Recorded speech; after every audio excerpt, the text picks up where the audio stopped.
और श्री कृष्ण की शरणागति का स्वीकार करके अर्जुन ने गांडी उठाया। अब अर्जुन को परास्त करना सबसे कठिन काम था और अर्जुन को परास्त करने की ताकत कौरव पक्ष में सिर्फ कर्ण के पास थी, उसके अलावा किसी के पास नहीं थी। और इसलिए श्री कृष्ण कर्ण को समझाते हैं कि दोस्त मान जा, तू कौन है तुझे पता है? बहुत जबरदस्त बात हुई है। कृष्णम वंदे जगत गुरु करके एक किताब है, घनश्याम दास बिरला ने लिखी। घनश्याम दास बिरला मीन्स जो बहुत बड़ा उद्योगपति हो गए, टाटा बिरला। जब रिलायंस का नाम भी नहीं था, नारायण मूर्ति का जन्म नहीं हुआ था, तब से टाटा बिरला थे, जिसने इस देश में उद्योग की नींव डाली। और बिरला श्री कृष्ण का परम भक्त था और श्री कृष्ण के ऊपर बिरला ने किताब लिखी है, कृष्णम वंदे जगत गुरु। जगत गुरु है श्री कृष्ण। राम को मानना कठिन है, कृष्ण को समझना कठिन है। हाँ, राम की बात मानना कैसे? मर्यादा पुरुषोत्तम है। महाराजा दशरथ अयोध्या का गद्दी के ऊपर राम को आरूढ़ करने का डिक्लेयर करते हैं और दूसरे दिन सुबह राम का राज्याभिषेक के बजाय राम का वनवास हो जाता है, निकल जाता है। क्योंकि राम को पता था कि मैं अयोध्या में रहूंगा और भरत अयोध्या का राजा बन जाए, इस बात में कोई माल नहीं। मुझे भरत कितना प्यार से मानता है, कितना सम्मान देता है, मेरी अंतरात्मा जानती है। मेरे होते हुए भरत अयोध्या नरेश नहीं हो सकता और भरत अयोध्या का राजा नहीं बनेगा तो मेरे पिता का वचन परिपूर्ण नहीं होगा। और पिता का वचन संपन्न करने के लिए राम ने वनवास का मार्ग स्वीकार कर लिया। जंगलों में गए, 14 साल तक जंगलों में रहे, केवल दशरथ का वचन को संपन्न करने के। इसलिए इतिहास में पितृभक्त के रूप में राम की बात आती है।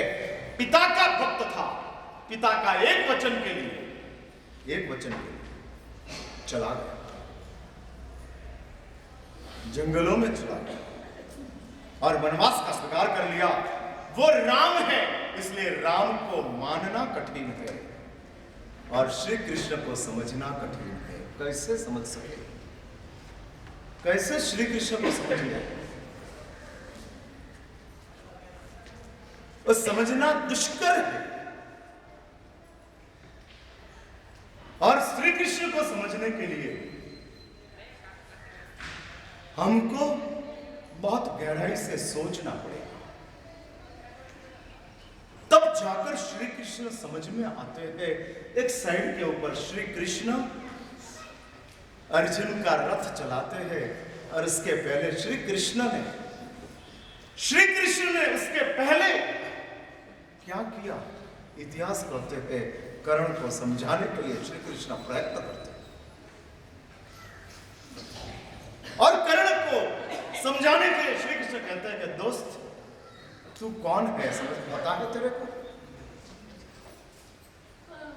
और तब कर्ण कहता है, प्रभु मैं राधे हूं, राधा का लड़का हूं।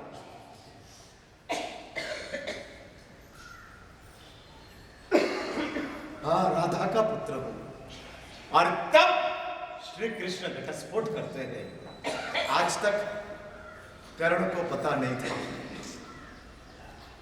आपको पता है कुंती का नाजायज गर्भ है। शादी के पहले पांडु के साथ कुंती का मिलन हुआ और मिलन होने के साथ कर्ण का जन्म।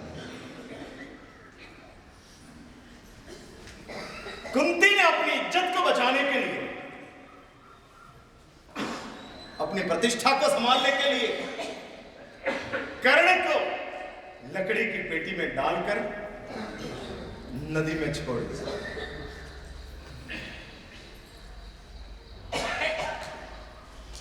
और नदी के किनारे के ऊपर। सारथी आया था, सारथी ने पेटी उठाई, प्रसंग में शॉर्ट में लेता हूं, और पेटी उठाकर अपनी पत्नी राधा उसको दिया।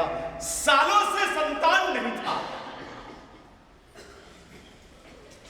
और राधा संतान के लिए तड़प रही थी,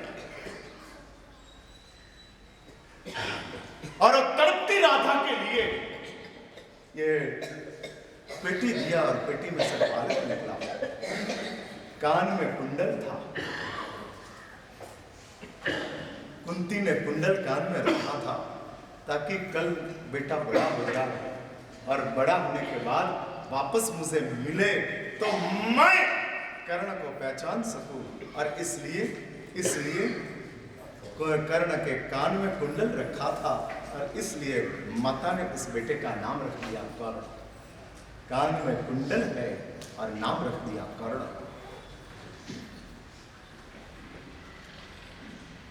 लेकिन मां ने छोड़ दिया। इज्जत को बचाने के लिए पुराने समय में गर्भपात होता नहीं था, तो ये गर्भपात का दूसरा एक तरीका। हाँ, एबॉर्शन सबसे भयंकर पाप है। खुद का बच्चे को खुद काट डालते हैं। क्या करें महाराज साहब, कैसे बचाएंगे? भारत सरकार को आंदोलन करना पड़ता है, बेटी बचाओ। क्योंकि मेल और फीमेल के बीच में रेशियो में डिफरेंस शुरू हुआ और सोसाइटी में रेशियो में डिफरेंस शुरू हो जाए तो भविष्य में तूफान मच जाए, सदाचार खत्म हो जाए। और इसलिए भारत सरकार प्रयत्न कर रही है, बेटी बचाओ, बेटी बचाओ। जैसे पता लगता है, सोनोग्राफी में पता लगता है पेट में लड़की है, इसके साथ इसको उड़ा। हाँ, तिथि के दिन सब्जी नहीं खाने वाली स्त्री, तिथि के दिन सब्जी खाना पाप है और इसलिए हरी सब्जी नहीं खाती है। वही औरत अपने पेट के बच्चे को काट डालती। मेरे पास ऐसी औरतें आती है प्रायश्चित लेने के लिए, महाराज साहब पति के प्रेशर से मैंने गर्भपात करवाया, घर में सास ने प्रेशर किया और हमने पेट का बच्चे को मार डाला। प्रायश्चित। हाँ, हमने ये काम किया और खत्म कर दिया। और कितनी बड़ी कमनसीबी है, बेटा जन्मने के बाद मारते हो तो खूनी हो, पेट में रहा हुआ बेटे को मारते हो तो कानून है। पेट का बच्चा को मारना कानून, बाहर निकलने के बाद मारना खून। क्या फर्क है क्या? और हम काट डालते हैं, खत्म कर देते हैं। अरे होते रहता है। कुंती ने यही किया, छोड़ दिया राधा के वहां। ये लड़का बड़ा हुआ, इसलिए राधा ने अपने बेटे का नाम रख दिया राधे। और एक कर्ण अजोड़ धनुर्धर बन गया। जबरदस्त धनुर्विद्या उसने प्राप्त कर ली और जबरदस्त धनुर्विद्या प्राप्त करने के साथ कर्ण महाभारत के युद्ध में पांडवों के सामने कौरव पक्ष में जाकर बैठा है और श्री कृष्ण अभी गेम खेल रहे हैं। श्री कृष्ण की राजनीति है। मैं श्री कृष्ण की राजनीति के बारे में कभी कभी बातें बताऊंगा, इसलिए मैं फिर से कहता हूं, श्री कृष्ण को समझना कठिन है, बहुत कठिन है। वो कुछ भी कर सकते हैं, कहीं से भी निकल सकते हैं और सब कुछ अपने हिसाब से आगे निकल जा सकते हैं। और इसलिए श्री कृष्ण जैन दर्शन के हिसाब से क्षायिक सम्यक दर्शन के मालिक है, अजैन परंपरा में वो भगवान है। और कर्ण को श्री कृष्ण कहते हैं कि दोस्त तुझे पता है तू कौन है? मैं राधे हूं, राधा का लड़का हूं। नहीं, तेरी गलती है, तू राधे नहीं है, तू कुंती का लड़का है, कौंतेय है। कुंती ने तुझे जन्म दिया है, राधा ने तुझे बड़ा किया। और कर्ण को श्री कृष्ण कहते हैं, सुनना मेरी बात। हाँ, उस समय में ये पार्टी चेंज का काम श्री कृष्ण ने शुरू किया था। हाँ, श्री कृष्ण के समय से चल रहा। तब से कर्ण को पांडवों के पक्ष में लाने के लिए श्री कृष्ण ने प्रयास किया। होते हैं पार्टी पॉलिटिक्स, और इंग्लिश में कहते हैं everything is fair in love and in politics. Everything is fair in love, in politics. हाँ, प्यार में सब कुछ सही है। हाँ, प्यार में हो तो किसी का पैर भी चाट लेना सही है। Everything is fair. प्यार में है, क्या है उसमें कर सकते हैं। एवरीथिंग